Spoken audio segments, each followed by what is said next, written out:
Hey, what's going on, everyone? Figured I'd be back to do a Marshon Lattimore breakdown. Lattimore signed a pretty big contract yesterday, $97 million over 5 years, as the Saints lock up one of their star defensive players for the foreseeable future, given the way that cornerback players typically break down. I would imagine this will be the last big deal that Lattimore signs, and might even just finish up his career with the Saints based on the way some of those things go. Didn't have time to really put together anything too fancy on this, but I want to run through the contract because I thought there's a lot of kind of interesting things with the way that this deal shakes out and the way that it breaks down. Technically, this is a $97 million contract extension, works out to a $19.4 million annual value. Technically, that's third in the market, but there's actually some adjustments you can make to that. Really, it's the second highest total among cornerbacks. He's number 2 in total guarantees. He's number 1 in full guarantees. We had an incorrect thing on the website for some people who wondered about that. There were some changes to Byron Jones's deal that we had that shouldn't have been in there. So we fixed that, and that puts Lattimore at the top of the charts there. So anyway, if you want to just check out, here's the base contract summary where you compare him with the other top contracts in the league, which are Jalen Ramsey, Marlon Humphrey, and Tre'Davious White of the Buffalo Bills. And you can break these down here. This is our total value, so this includes all the old money that's in the contract. So when you're dealing with salary cap charges, you want to look at that, and that's an important number, I think, a lot of times for teams, where we look at the effective annual value of these deals. Jalen Ramsey at just under $19 million, Lattimore's at $17.9. Then you've got Humphrey at $15.7 and White at $13.5. The new value, that's the numbers that are always going to be quoted. So we've got our 97 here, Ramsey's at 100, Humphrey at 97.5, and notice I have an asterisk here as well as with White because those numbers aren't exactly valid. We'll get to that in a little bit. New money APY, max value, he can max out at the same number as Jalen Ramsey, so he could reach $100 million on this deal. The other players can't hit that, though they can get up to 19.75 per year and 17.5 per year. Our guarantee structure, and the guarantees, which we'll talk about a little bit in a second, the guarantees are pretty much the reason I would think this deal got done, because when you start to compare some of the cash flows and stuff on this, the strength of this deal really lies in the guarantee package more than in the actual cash breakdown of this contract. So as we go through this here, you can see this is the on paper guarantee. So this is your injury protection that's in the contract. $68.346 million. Jalen Ramsey was at 71.2.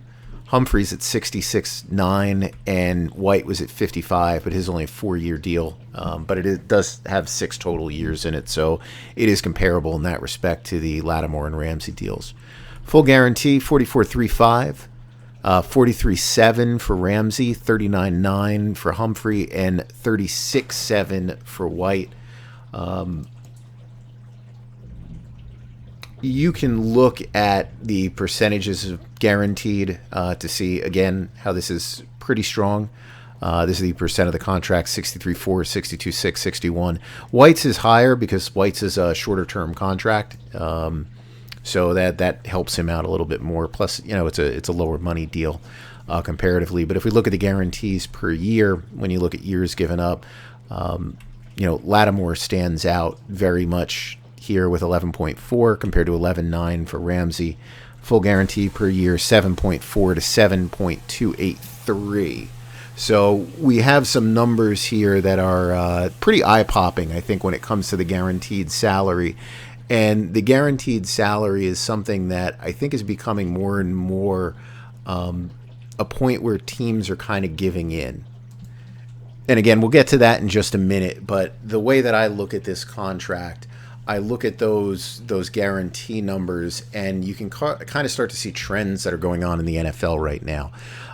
So here's our cash flows on this contract. So the Lattimore deal was clearly negotiated when you see how clean these numbers work out.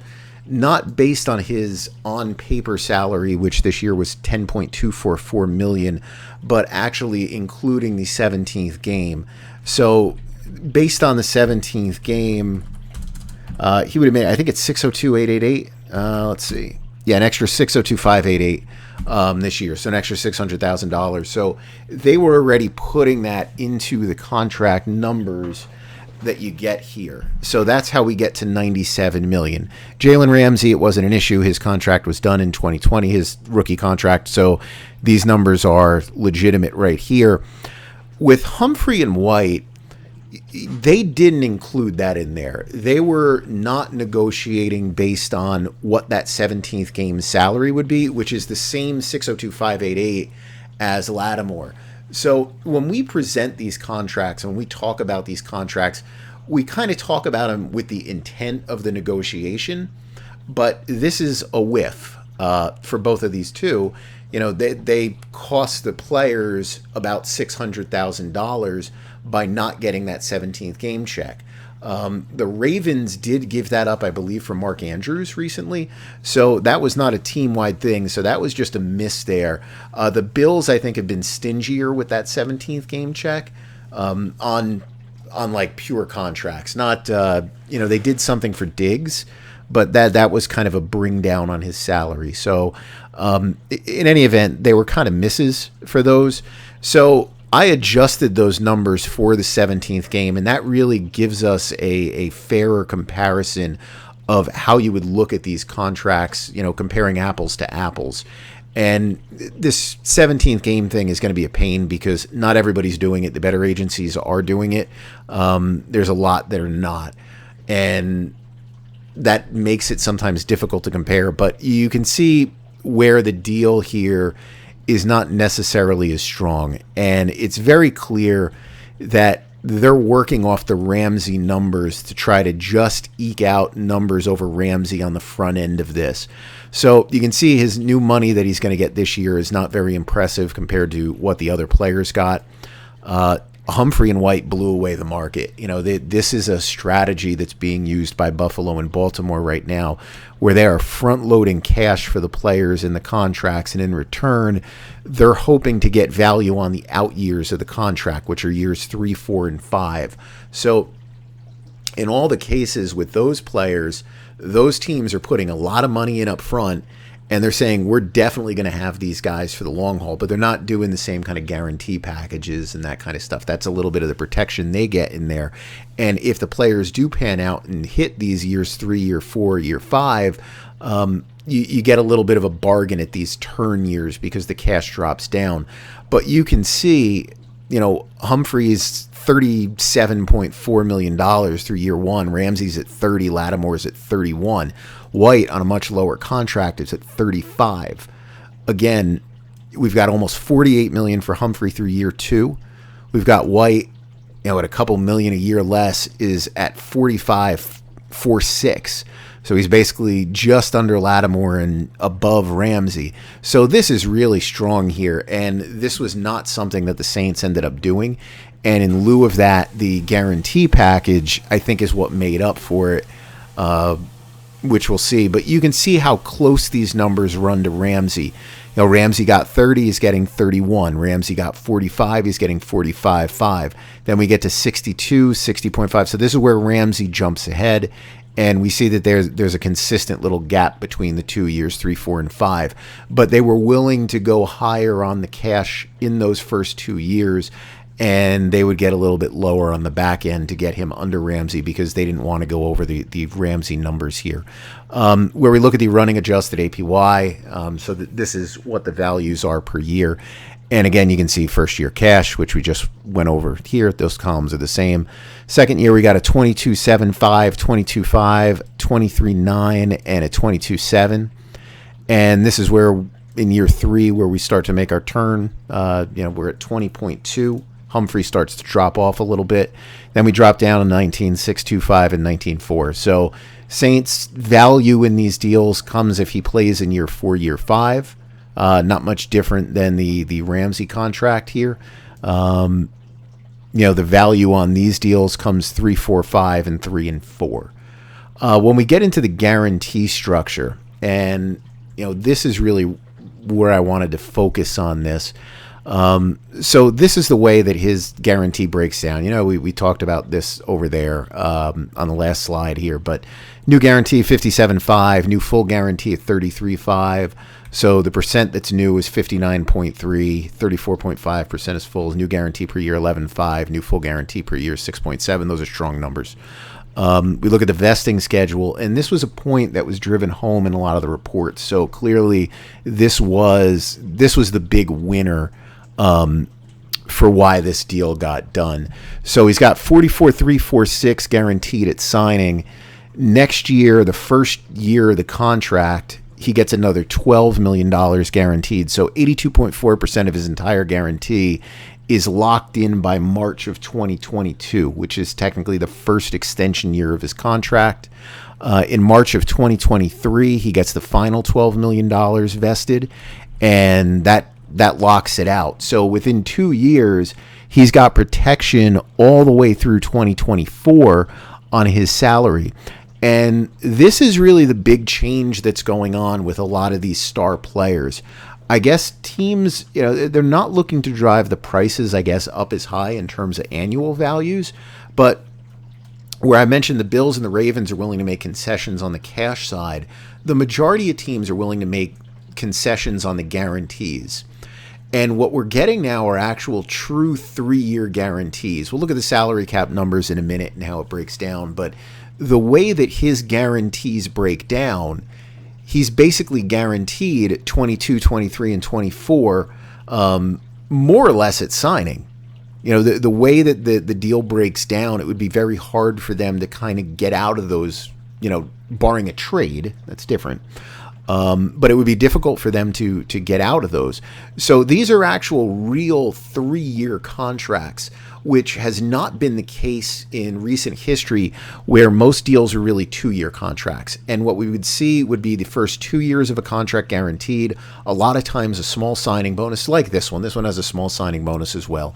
But you would see a small signing bonus and only the first 2 years guaranteed on the deal.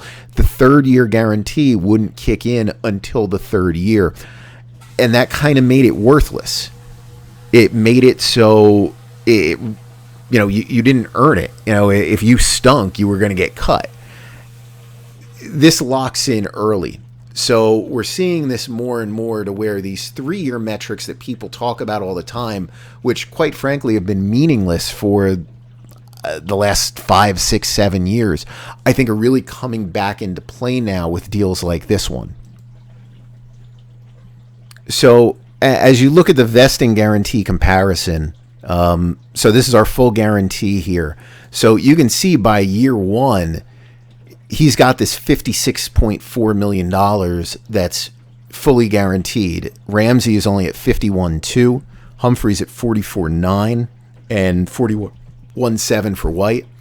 Year 2, he's at 68.346. So that's it. You can see right here, this is the full guarantee throughout the entire deal. So he locks that in right at this point. Let's put that in green. He locks it in year 2. That runs the same. Ramsey's only at 63.7. Ramsey's locks in year 3.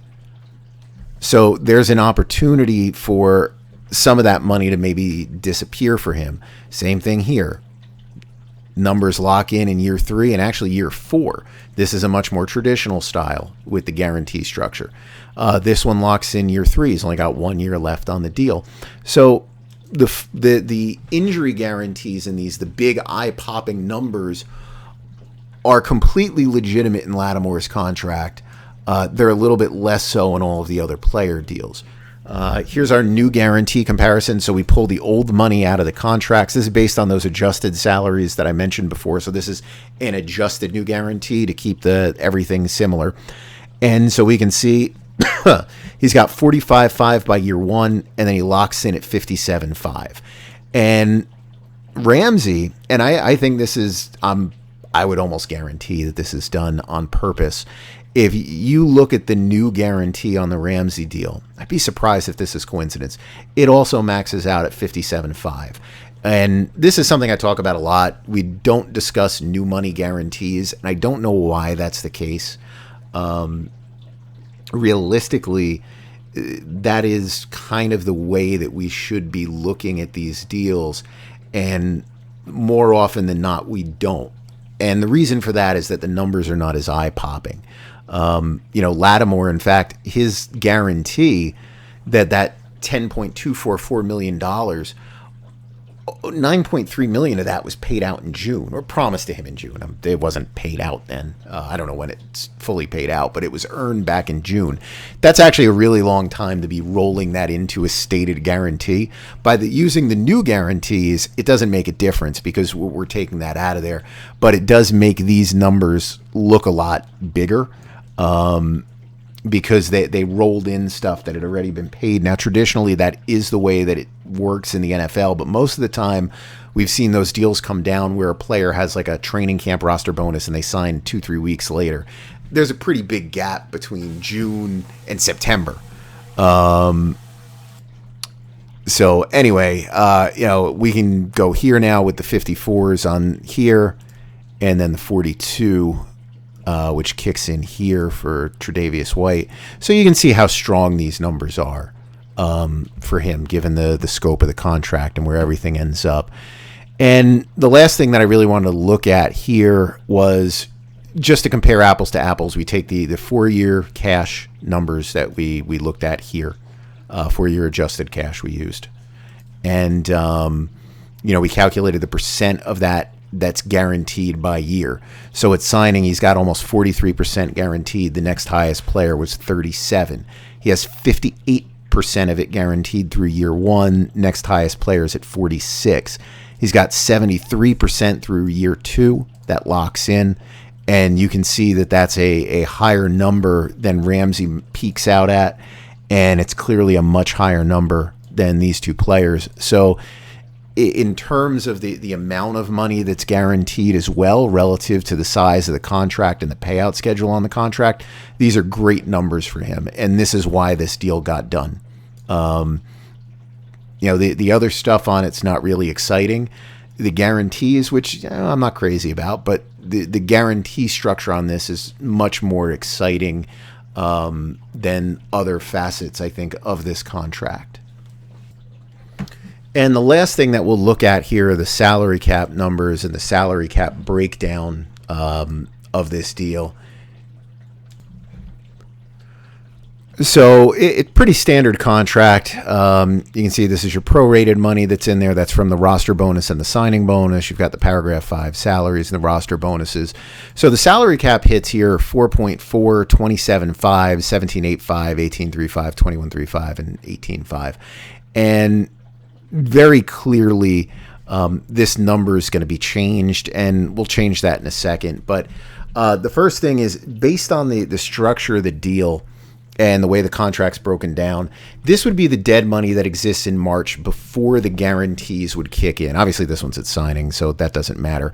So his guarantees kick in next year, I think third day of the league year, to the third or the fifth.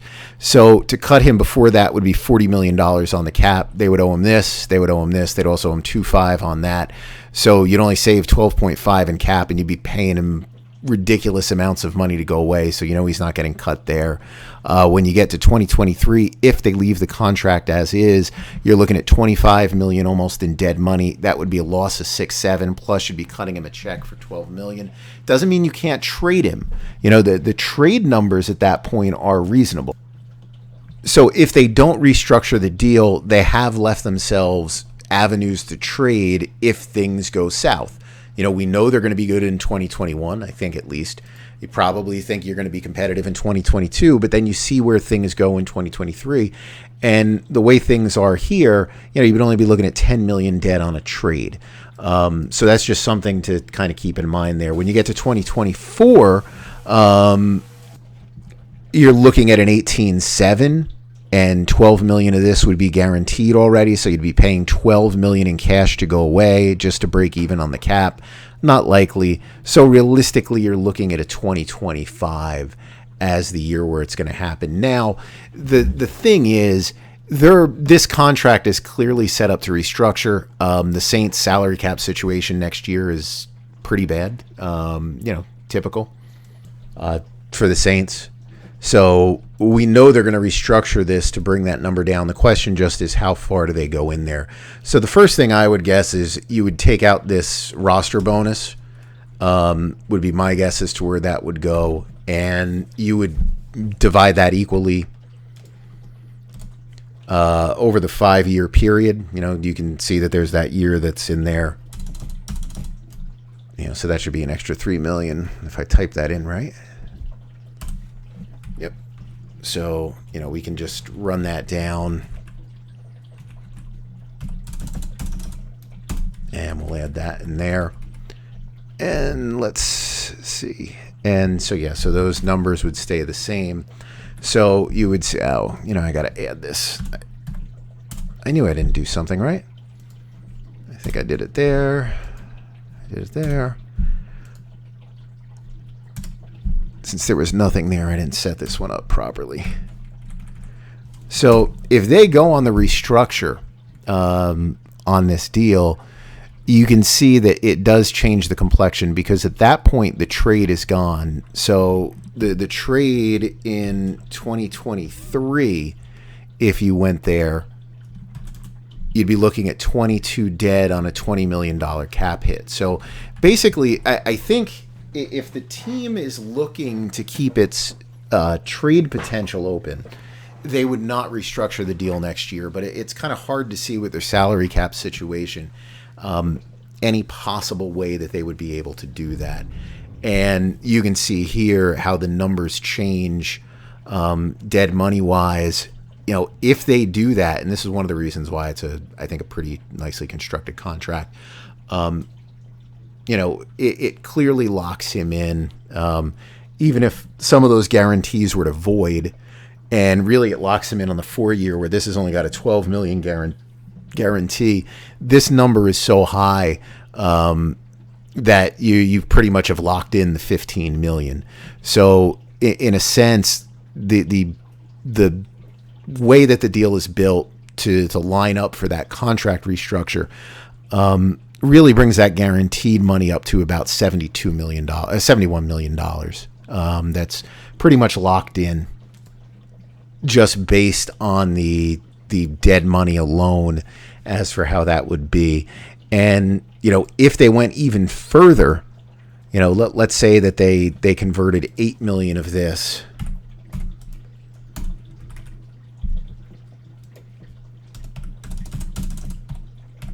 If they converted another 8 million, if I did that right there.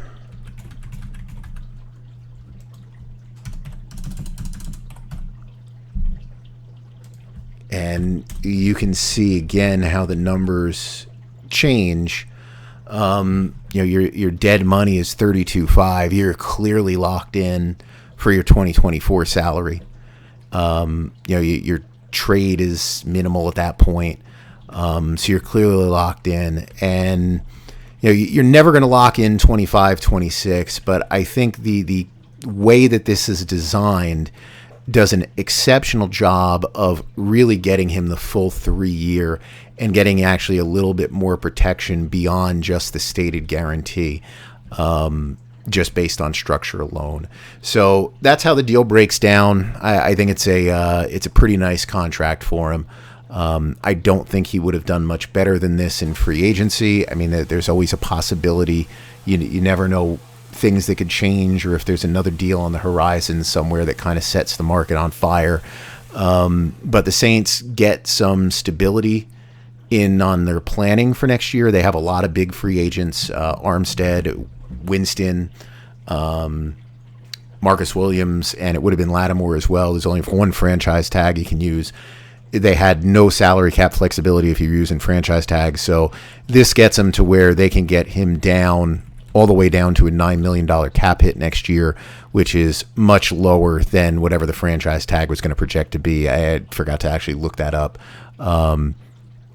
but obviously far, far lower, and it gives him the ability to use that tag on another player at another position. So this gives him much more flexibility with the roster next year, not just with Lattimore, but with the entire roster and the possibilities of the things that they can do. So that's where where the strength is for the Saints, I think, is just in that. I don't think anything else was really there. I think just in terms of the short play with the roster construction, this was a deal that made sense for them to do and to get it out of the way. They don't have to go crazy with cash up front, and that's a big win for them as well. They didn't have to do anything wild in that regard, but they do guarantee a lot of years on the deal. So solid deal for him, and that's pretty much it on this one. So if you have any questions, you can hit me up on Twitter at Jason_OTC. You can always check me out at overthecap.com. You guys have a great night.